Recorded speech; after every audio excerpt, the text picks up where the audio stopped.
I find it very interesting how stories are relayed with an interpretation already imposed on them. And I was thinking about the Amsterdam attack the other day on March the 27th, where five innocent people were wounded in this disturbing stabbing spree near Amsterdam's Dam Square, one of the most tourist visited and symbolic spaces in the city. And the victims included two Americans, a Belgian, a Pole, and a young Dutch woman. And the assailant, ultimately apprehended by a very brave British tourist, hailed as a hero, was a 30-year-old man from Donetsk, from Ukraine, identified only as Roman D. Now, this incident is not simply a tragic episode, but it's also a lens through which to examine the political eagerness with which certain quarters leap to exploit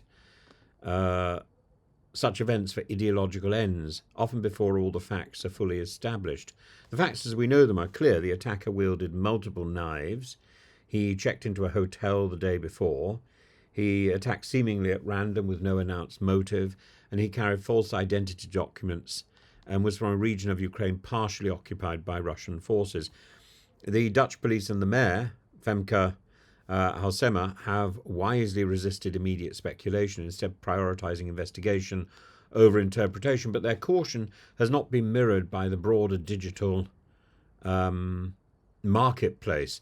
And before the suspect's identity was verified, many observers, particularly online and within certain news outlets, began projecting assumptions onto the event. A common default is the invocation of the immigration threat. And we see this repeatedly. The moment a violent act occurs in a European capital, speculation spirals into moral panic about asylum, open borders, Islam, regardless of the evidence. And that instinct, deeply political, almost Pavlovian, is not rooted in concern for the victims. It's an opportunistic reflex designed to insert a prefabricated narrative into a moment of tragedy, exploiting chaos before clarity sets in. The irony, of course, is that when it turned out that the perpetrator was Ukrainian, some of the usual voices fell conspicuously silent. Why? Because this fact doesn't serve the prevailing populist script. And Ukrainians, under current Western orthodoxy, are supposed to be the sympathetic refugees, a European Christian fleeing war, that he came from Donetsk, a region enmired in contested sovereignty and lawlessness, complicates the neat moral geography. This isn't to say that Ukrainian migration should be exempt from scrutiny, but rather we should be consistent. When a Somali asylum seeker is involved in stabbing, the far right demands broader border closures. When a Ukrainian is involved, there's an awkward pause. The underlying political question is not how do we ensure public safety, but whose narrative does this event serve? And I suppose we have to ask, if we are going to discuss the dangers of immigration, can we discuss the dangers of domestic radicalisation in the same breath? Can we consider mental health, social alienation, the unregulated accommodation for migrants, PTSD, all of which apply to multiple migrant groups without weaponising nationality? In contrast to the speculators and the opportunists, we also, I think, in this instance, need to consider the anonymous British tourist who tackled the knifeman. He didn't pause to ask the attacker's ethnicity, background, or motives. He saw danger and he intervened. The act, the selfless courage of a civilian, is what deserves amplification. The Amsterdam mayor, Halsema, called it exceptional instinct and awarded him the city's medal for bravery. In a world that is eager to divide, that's a small act of unity which is worth dwelling on. There is, of course, a legitimate public interest in knowing the background of violent offenders. If the attacker was mentally unwell, had extremist views, or fell through the cracks of an overstretched migrant support system, these are all data points that can inform policy, but the key word here is inform rather than inflame.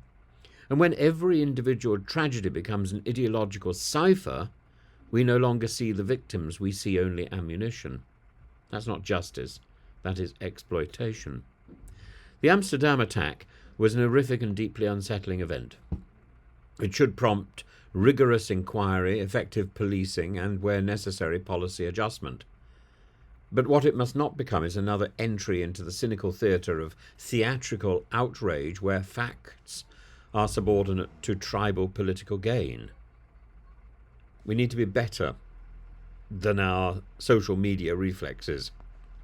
We need to wait for evidence before issuing indictments, before pointing blame. We need to honour those who, like the unnamed Briton, who act not for applause but for decency. And we need to gather as much information, propose as many bits of the dissect a member of an advancing story, and hope somebody is able to put it together without necessarily imposing a particular ideology onto the narrative as well. And I was slightly horrified by some of the speculation which was suggesting that various nations were involved in this, and that I forget exactly the list, but one of them was definitely Albanian, which I was horrified by, that that people were putting forward that idea without any evidence, and I have great fondness for Albania. I've been there many times, and I think it's important to stand up and to call out what is this sort of prejudice, because that's what it is.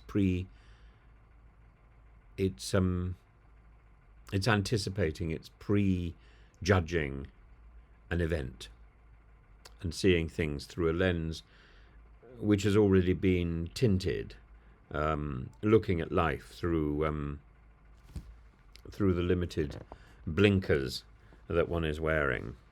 So, just a reflection and just a word of caution.